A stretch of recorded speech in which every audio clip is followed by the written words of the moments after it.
Buenas tardes. Estamos conversando un café en Crónica Digital,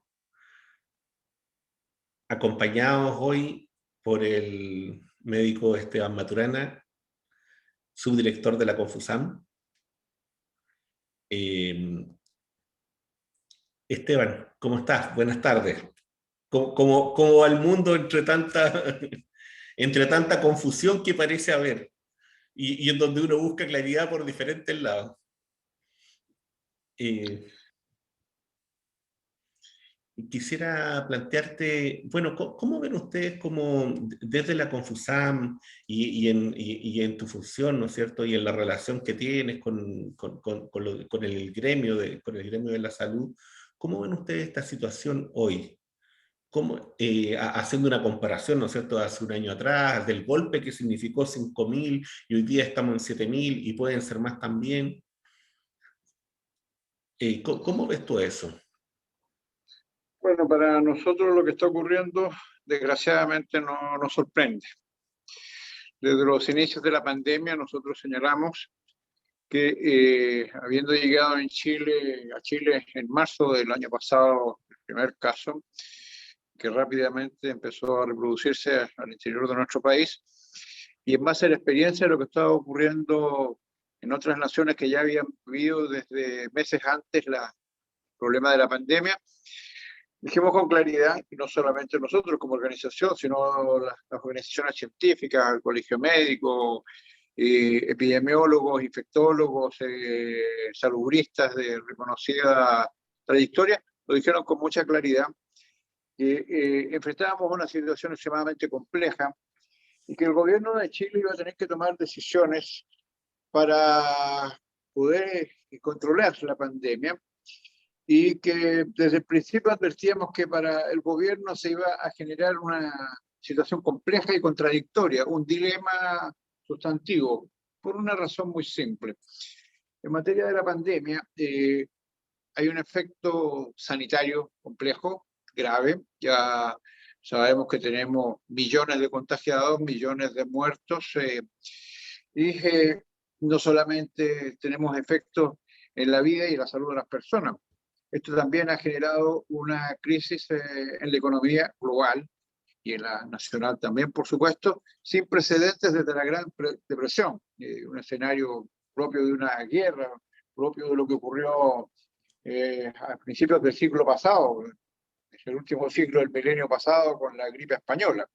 Generó una situación económica social gravísima, con un aumento del desempleo, con una reducción brutal de los salarios y los ingresos de las familias en todos los países en el mundo, quiebras de pequeñas, medianas empresas y grandes empresas. Es decir, aquí se produjo no solamente un desastre sanitario, sino que tuvimos un desastre económico-social de proporciones.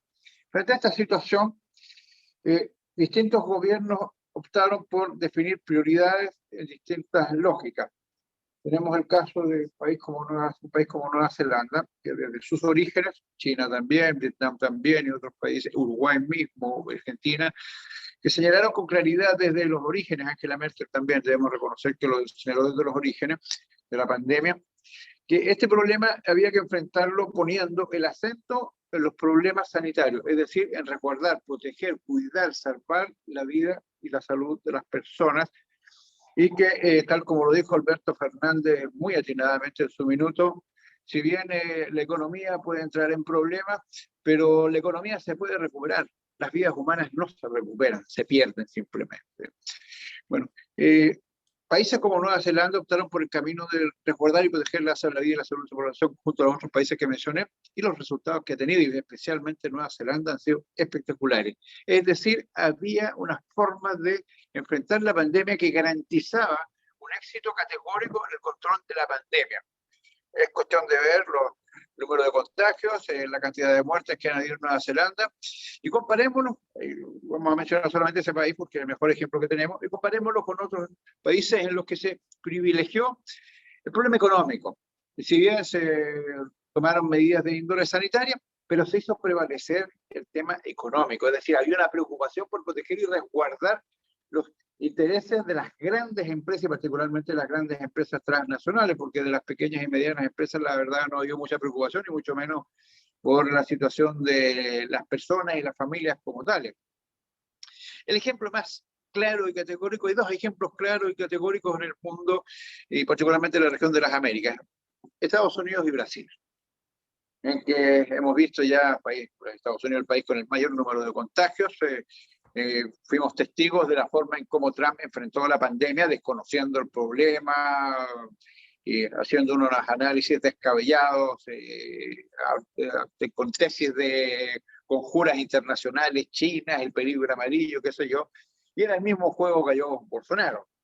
Bueno, los resultados están a la vista, han sido desastrosos los manejos que han tenido en ambos países, con una cantidad de contagios y de muertes que son impresionantes. De hecho, son los países que tienen el mayor número de contagios y muertos en el mundo. No, salgamos de la región de las Américas y podemos irnos a otros países de Europa, por ejemplo, el caso del Reino Unido, donde también Boris Johnson inicialmente optó por resguardar el tema económico, el problema económico, y los resultados fueron para Inglaterra, el Reino Unido, desastroso, y después se vio obligado Boris Johnson a retroceder en sus planteamientos originales.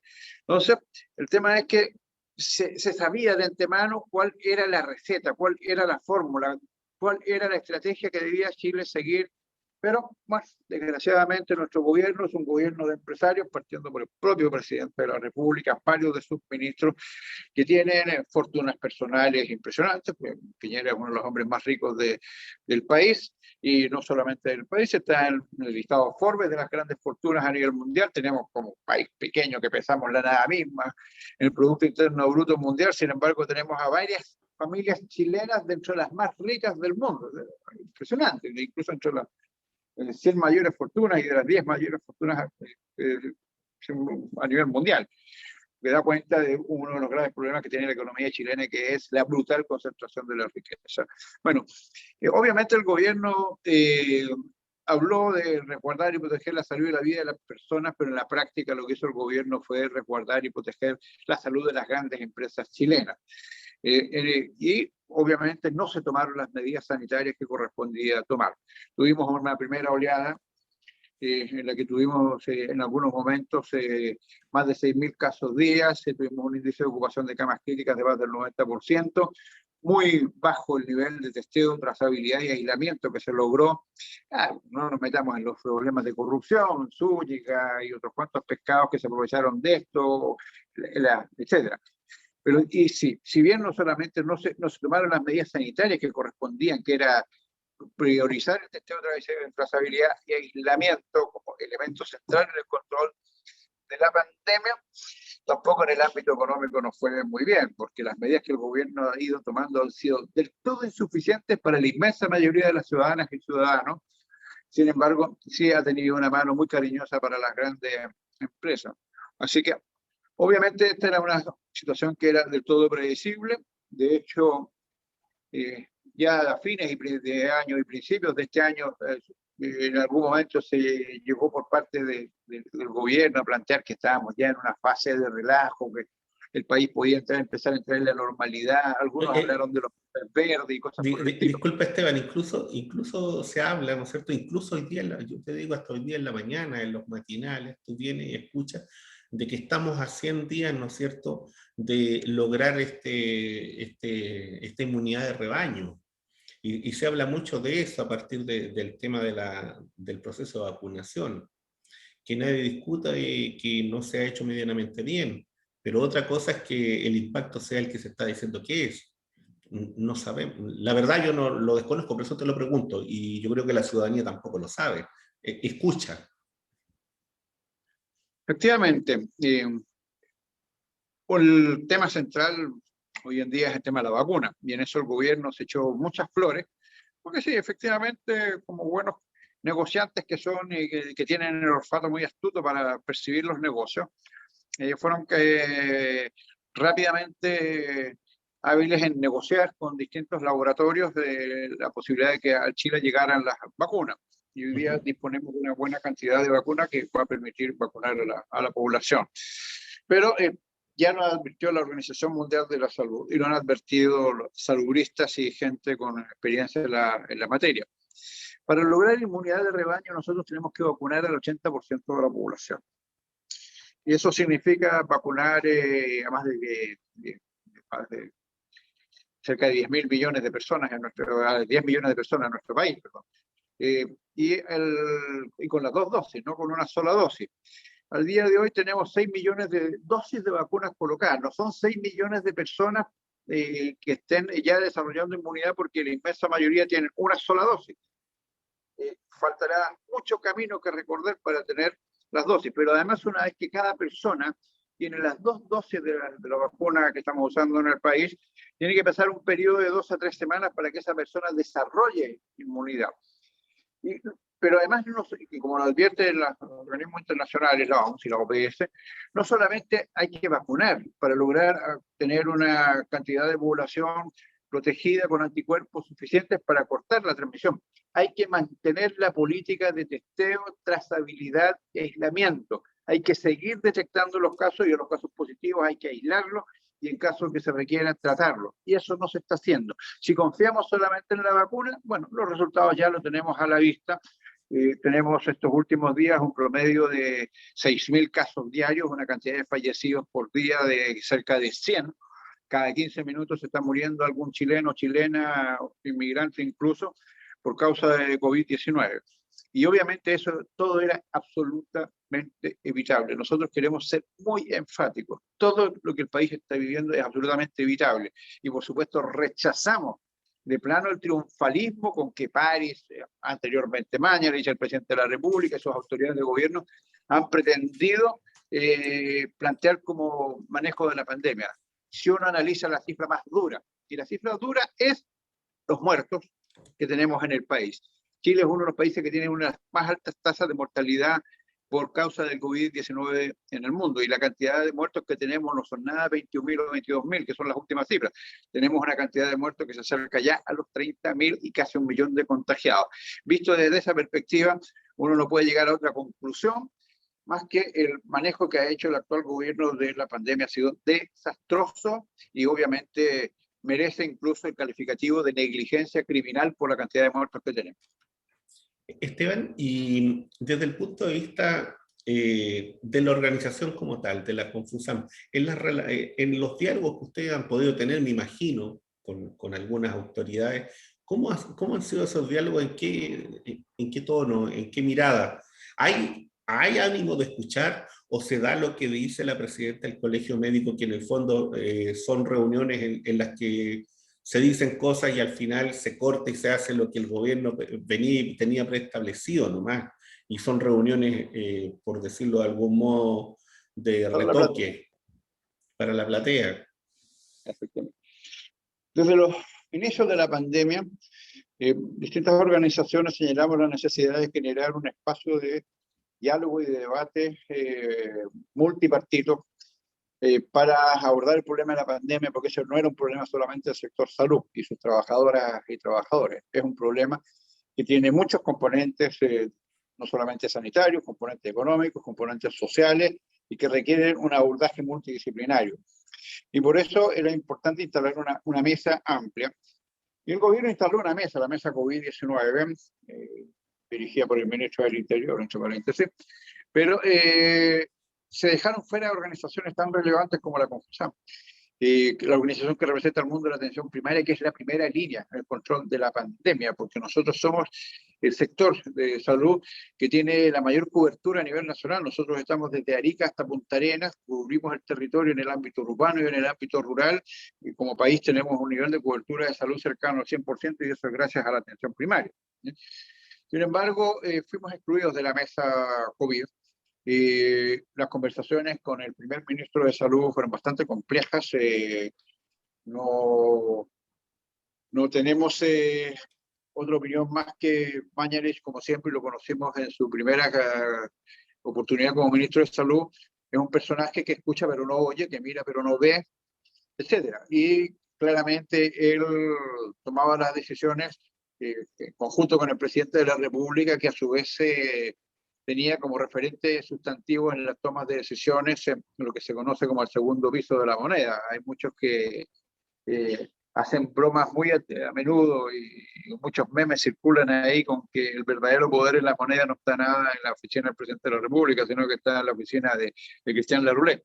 Esto, El esto que segundo, la, esto eh, que Isquia decía que son los ingenieros con ingenieros ánimo, comerciales que se la dan de, con ánimo de efectivamente, epidemiólogo. que se la dan de epidemiólogo, efectivamente. Y posteriormente, bueno, finalmente Mañalich se vio obligado a renunciar, asumió, digamos, errores tan graves como que no conocía el país en el cual era ministro de Salud. O sea, que un ministro reconozca eso es de una gravedad extrema. Y recuérdense los vaivenes que tuvo respecto de los brotes verdes en algún minuto, etcétera. O sea, y que al principio Mañalich se la estaba jugando porque toda la gente se infectara para lograr inmunidad de rebaño. Recordemos todas esas sandeces sanitarias tan burdas que finalmente nos tienen en el Senado en el que estamos.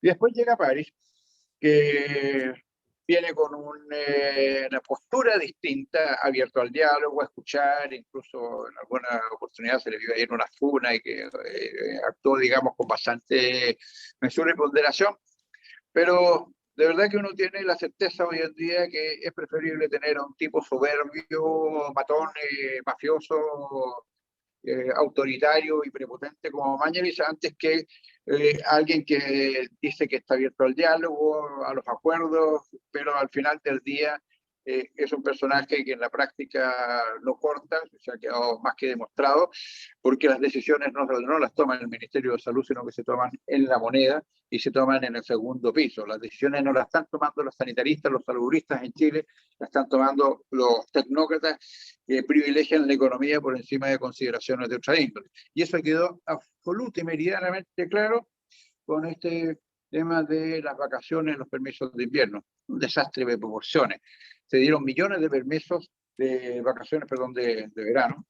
La gente se desbancó hacia el litoral central y a otros lugares recreativos en el país. ¿Y qué fue lo que pasó? Esas comunas del litoral central, que son sitios turísticos, fueron entregados todos a fase 3, llegaron cientos y miles de personas sin mayores controles, sin mayor fiscalización, terminaron las vacaciones, las comunas quedaron todas con la gente infectada, pasan todas a cuarentena y la región metropolitana recibe a toda esta gente que regresa después de haberse pasado chancho, sin haber respetado medidas sanitarias, sin usar mascarillas en las playas, sin respetar distanciamiento social, con fiestas múltiples en la noche, en el día, etcétera, etcétera.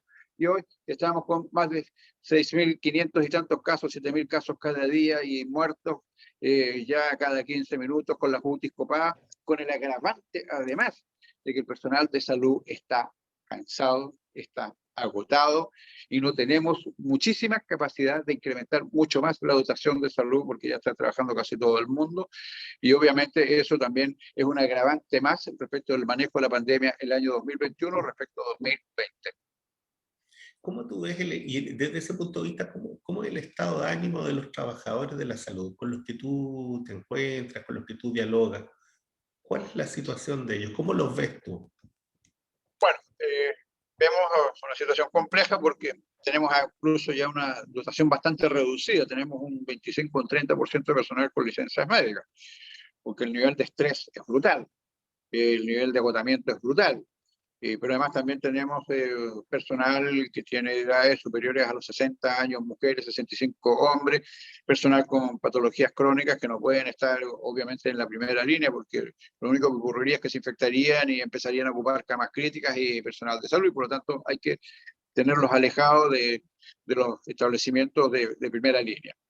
Pero claramente también tenemos la convicción plena como trabajadoras y trabajadores de la salud que tenemos una tremenda responsabilidad con el país y que tenemos que hacer nuestro mejor esfuerzo y lo estamos haciendo día a día. De hecho, que París y Piñera hoy día puedan hablar ante el mundo y van a gloriarse de los millones de vacunados, no es gracias ni a París ni a Piñera, es gracias al personal de la atención primaria de salud que ha tenido que hacer un esfuerzo inmenso y que todavía está a la espera de nuevos desafíos. Se nos viene la campaña de vacunación contra la influenza, la campaña de invierno, en que se va a generar una mayor carga de trabajo en las actuales condiciones y que se van a ir desmedrando en el curso de las próximas semanas y meses. Pero desde nuestra condición de trabajadoras y trabajadores de la salud tenemos claridad respecto de que es necesario seguir haciendo los mejores esfuerzos posibles para evitar que Chile siga sufriendo las consecuencias de una pandemia que ya ha quedado en evidencia, ha sido pésimamente mal gestionada por las actuales autoridades de gobierno a un costo humano, no solamente en vidas de personas chilenas que no están en el sector salud. En el sector salud también hemos debido lamentar ya decenas de muertos, tenemos miles de personas contagiadas y tenemos en estos días incluso algunos trabajadores y trabajadoras en estado de gravedad y con la posibilidad de perderlos en el curso de las próximas jornadas. Esteban, ¿tú crees que que el gobierno debe haber cerrado la frontera hace rato? Era obvio que teníamos que cerrar las fronteras hace mucho tiempo atrás. Uno de los problemas que está incidiendo en esta segunda y se viene la tercera ola es el problema de las nuevas cepas de coronavirus, las mutaciones del coronavirus. Ya tenemos en Chile, entiendo, 2 cepas que están circulando. Hay algunas más contagiosas, todavía no tenemos certeza respecto de su grado de letalidad, o sea, qué tanta capacidad de matar. Pero obviamente, para evitar aquello, una condición fundamental era cerrar fronteras por aire, mar y tierra. No se hizo lo que se tenía que hacer. De hecho, recientemente hay algunas noticias en que el gobierno se está haciendo cargo de que en el Merino Benítez está transitando demasiada gente y no se están respetando los protocolos por los cuales se pretende controlar la pandemia y evitar que entre en nuestro país gente contagiada, que venga a contagiar más personas y que además lo más complejo es que traigan cepas que son más incontrolables que las actuales e incluso algunas cepas ante la cual la vacuna que se está colocando no sea efectiva. Eso también está dentro de lo posible. O sea, esa es una realidad hoy. Es Así posible. es. Así es. Y desde ese punto de vista, ¿qué le queda? Porque me imagino que como Confusam ustedes también han conversado con algunas otras organizaciones sociales, ¿no? En qué hacer, cómo enfrentar este momento político y social, hablando ya solamente, no solamente desde el punto de vista del gremio de la salud, sino que desde una perspectiva política también, ¿no? ¿Cómo ves eso tú? Bueno, la O, Confusam es parte de la CUT. Como CUT hay una Secretaría de Salud en la que coincidimos todos los gremios del sector salud, a excepción de los colegios profesionales, como el colegio médico. Pero también estamos inmersos en unidad social, donde también existe una mesa sectorial específica para abordar los temas de salud. Estos días nos hemos estado reuniendo, de hecho, los próximos días vamos a tener nuevas reuniones para abordar una estrategia común frente al problema de la pandemia. No solamente la perspectiva de la sanitaria, sino también en la medida del resguardo de nuestra propia gente, porque producto de la negligencia con que el gobierno ha estado manejando el problema sanitario, hemos tenido que lamentar muchos contagiados y muertos. Y eso tiene que ver, por ejemplo, con la falta de elementos de protección personal, que fue una de las primeras exigencias que le hicimos al gobierno en tiempos de Mañalich, cuando partía la pandemia, porque teníamos a nuestro personal absolutamente desprotegido. De hecho, un dato que llama mucho la atención, que una cantidad de muertos que tenemos nosotros importantes en la atención primaria son los conductores de ambulancias, que son los que trasladan los pacientes COVID desde nuestros establecimientos, nuestros servicios de urgencia, hacia los lugares de referencia de mayor complejidad. Y eso tiene que ver con que nuestro personal no tiene los elementos de protección personal adecuados para poder protegerse y resguardarse. Bueno, estos elementos están puestos sobre la mesa, junto, por supuesto, a la exigencia del gobierno en orden a que de una buena vez y por todas hay que tomar las medidas que se deben tomar para cortar la cadena de transmisión, que es el camino que hay que seguir para poder controlar la pandemia. Si uno no corta la cadena de transmisión, la pandemia va a seguir latente en nuestro territorio y va a seguir cobrándose el saldo en vidas humanas y contagios que tenemos hoy en día. ¿cuáles son, a tu juicio, 2, 3 medidas inmediatas que se debieran tomar? Has dicho algunas, pero para poder concentrarlas y que la audiencia, quienes escuchan este programa, pueda tenerlo así como en su cabeza. Lo primero es que es fundamental que el gobierno tenga una política comunicacional coherente. El hablar, por ejemplo, de los brotes verdes de Mañalich, el hablar de que estamos en fase de meseta durante la pandemia, el poner todo el acento en que la vacuna, poco menos que va a ser casi un milagro que nos va a salvar de todo. Han sido los permisos de vacaciones, abrir los malls, los gimnasios, permiso para que las personas puedan ir a misa con ciertos aforos. Bueno, eso es un problema comunicacional impresionante porque la gente ante medidas de esta naturaleza entiende, no, ya parece ser que esta cosa está más o menos controlándose, entonces relajemos un poco las medidas. Y por supuesto es del todo absurdo que el gobierno pretenda trasladar a la población la responsabilidad de lo que está ocurriendo con la pandemia. Ha sido muy chico, no es que la gente no está siguiendo las medidas que corresponde tomar. Pregunta para esas autoridades. Algunos de ellos se mueven en el Transantiago a las 7 de la mañana o en el metro de Santiago a las 7 de la mañana, 6 de la mañana, cuando la gente va a sus trabajos. Y algo tan burdo, a propósito de autoridades de gobierno, como que el intendente de la región metropolitana, Felipe Guevara, señaló que no había evidencia de que en el transporte público se produjeran contagios, cuando la propia Organización Mundial de la Salud lo ha señalado, pero en reiteradas oportunidades en distintos papers, etcétera, etcétera. Unas tantas estupideces de autoridades de gobierno. Hubo otra por ahí de Bellolio también que hablaba que no había evidencia de tales situaciones. Y la evidencia está pero absolutamente disponible. O no leen, o son ignorantes, o son mentirosos, simplemente. Creemos que aquí hace falta una política comunicacional categórica, clara, contundente, en orden a que tenemos un grave problema con la pandemia y que es necesario insistir en preservar las medidas de protección personal con el uso de la mascarilla, el lavado frecuente de manos, el aislamiento, no ir a los gimnasios, etcétera, etcétera, etcétera. Entonces, estas medidas son fundamentales a respetar. Lo siguiente es seguir la estrategia recomendada por la Organización Mundial de Salud, que es el TTA, testeo, trazabilidad y aislamiento. Es decir, tenemos que detectar búsqueda activa de casos. Y cada vez que detectemos un caso hay que buscar todos los contactos de ese caso, todos los contactos directos. Eso es el testeo, trazabilidad y, por supuesto, los casos contagiosos, aislarlos hasta que dejen de ser contagiosos. Esa es la herramienta fundamental desde el punto de vista de la salud pública para el control de esta y cualquier otra pandemia. Por supuesto, también aquí hacen falta, si se deben tomar medidas tan complejas como el lockdown, la cuarentena, encerrar a la población en sus casas. Bueno, la gente tiene que comer. Y para comer la gente tiene que comprar cosas. Y si la gente no está trabajando, no tiene ingresos, o sea, no solamente se van a morir por causa del COVID-19, se van a morir de hambre también. Entonces es importante que el gobierno y el Parlamento discutan desde ya un ingreso básico, una renta básica, un apoyo universal para que todas las familias puedan durante la cuarentena satisfacer sus necesidades más relevantes. Esas son las condiciones esenciales y que vamos a poder lograr tener un mejor control de la pandemia que el que tenemos hasta hoy en día, que ya nos cuesta casi 30.000 muertos.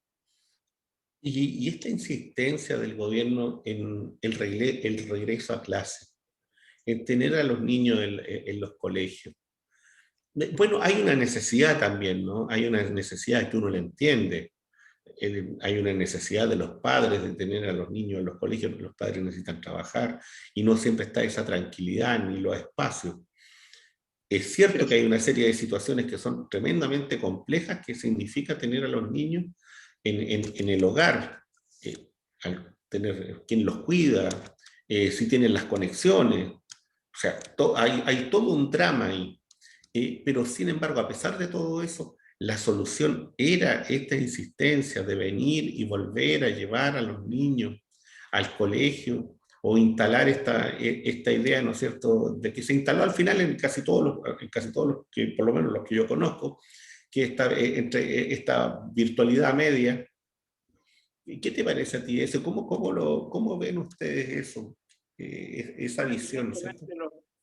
Las niñas y los niños tienen que volver a clase y lo antes posible, eso lo tenemos todo clarísimo. Aquí hay un daño, no solamente en términos de la formación que tienen las niñas, niños y adolescentes, también hay un daño en la salud mental, estar encerrados tanto tiempo sin ver a sus amigas y a sus amigos. Eso es un hecho de la realidad. Sin embargo, para que ello sea posible, necesitamos generar las condiciones que hagan factible el retorno a clase. Eso supone, digamos, tener un nivel de control de la pandemia que hoy día no lo tenemos y por lo tanto plantear en este minuto el retorno a clases presenciales es muy, muy, muy absurdo. Pero también hay que tener en cuenta que ministros de Estado incluye el propio presidente de la República, y otros que hablan del retorno a clases, hablan desde la mirada que la élite tiene del país, porque obviamente hay colegios que tienen las condiciones para eh, volver a clases presenciales, que son colegios que cuentan con salas grandes, que tienen muchos medios para generar los mecanismos de protección, tanto su personal docente y codocente, como para resguardar a los alumnos. Poner a 8 alumnos en una sala de clases, obviamente, ¿cuántos colegios en el país se lo pueden permitir? Obviamente los colegios de la cota 1000. Esos no son la inmensa mayoría de los colegios en el país, y por lo tanto, plantearse en las actuales condiciones un retorno a clase es absurdo. Y obviamente esta insistencia de algunas autoridades de gobierno tiene que ver con que quienes nos gobiernan son parte de una élite que vive en un mundo absolutamente resguardado y protegido, viven en una burbuja, tal como se ha señalado muchas veces, y desconocen categóricamente la realidad de la inmensa mayoría de las chilenas y chilenos. Finalmente, Esteban, ¿qué te ha parecido a ti todos estos ataques, toda esta, incluso esta idea, ¿no es cierto?, por parte del gobierno de obligar al colegio médico a que Isquia Siches ya no sea la presidenta del colegio médico? Que no, lo que realmente es un acto de intromisión y un poco vergonzoso, ¿no? De Diría verdad yo, que pero te lo pregunto porque en realidad a uno le sorprende, ¿no? la verdad es que habría que preguntarle quién es más rechazado en el país, Sebastián Piñera o Isquia Siches, y yo creo que la respuesta es absolutamente clara y categórica. El nivel de rechazo que tiene Sebastián Piñera a nivel nacional, de hecho, su propia encuestadora, que él financia con muchos millones de pesos todos los meses, que es la CADEM, le da un nivel de aprobación paupérrimo y un nivel de desaprobación altísimo. No hay persona probablemente más rechazada en Chile que el presidente de la República, y qué decir de las autoridades de gobierno. Y pretender que la presidenta del Colegio Médico, que acaba de salir de un proceso eleccionario en que tuvo una votación altísima contra un candidato a la presidencia del Colegio Médico que ponía como elemento fundamental de su campaña para la presidencia del Colegio Médico el recuperar el centro vacacional en plena pandemia, de verdad que no hay donde perderse. La isquia Siches ha demostrado tener las condiciones, las cualidades de liderazgo necesarias para seguir siendo la presidenta del Colegio Médico, y probablemente en el futuro va a seguir escalando más allá del Colegio Médico, no cabe ninguna duda. Finalmente, Esteban, mm, a modo de futurólogo, sé que se puede, ¿cómo ves tú el Santiago de Chile o el Chile de mayo, de abril, después de, si es que se da el proceso de las elecciones a esta altura, no sabemos si se va a prorrogar o no? Entonces, no lo voy a decir como persona, lo voy a decir como un grupo de gente que está preocupada de lo que está ocurriendo con el proceso constituyente en el país. Uno de repente tiene la sensación de que aquí hay por parte del gobierno una estrategia absolutamente calculada y en la que hasta el momento le ha ido muy bien. De hecho, nosotros fuimos muy críticos con el acuerdo del 15 de noviembre, porque para nosotros ese fue un acuerdo de la clase política para salvarle el pellejo a la clase política, no fue un acuerdo para que en Chile pudiéramos encontrar un camino hacia mayor justicia social, más democracia, más libertad, etcétera, etcétera, hacia la construcción de un Estado social, democrático y de derecho, que es lo que aspiramos quienes fuimos parte y seguimos siendo parte de todo el proceso que partió incluso mucho antes del 18 de octubre de 2019. Ese acuerdo obviamente después se tradujo en una reforma constitucional que es un traje hecho a la medida de los intereses del sector político dominante. Obviamente, para ellos fue un golpe muy duro las elecciones que dieron como resultado un 80% de apruebo y un 80% de rechazo a que la clase política fuera parte del proceso constituyente. Pero tuvieron muy claro el panorama desde muy antes incluso de ese proceso electoral. Para ellos, sabiendo que tenían perdido ese proceso electoral, lo tenían muy claro, más allá de las versiones que hablaban de que iban a ganar y qué sé yo, ellos tenían muy claro que iban a perder y que iban a perder por paliza, y por lo tanto su objetivo inicial fue, desde siempre, el tener la posibilidad de poder trabar el proceso constituyente. ¿Cómo?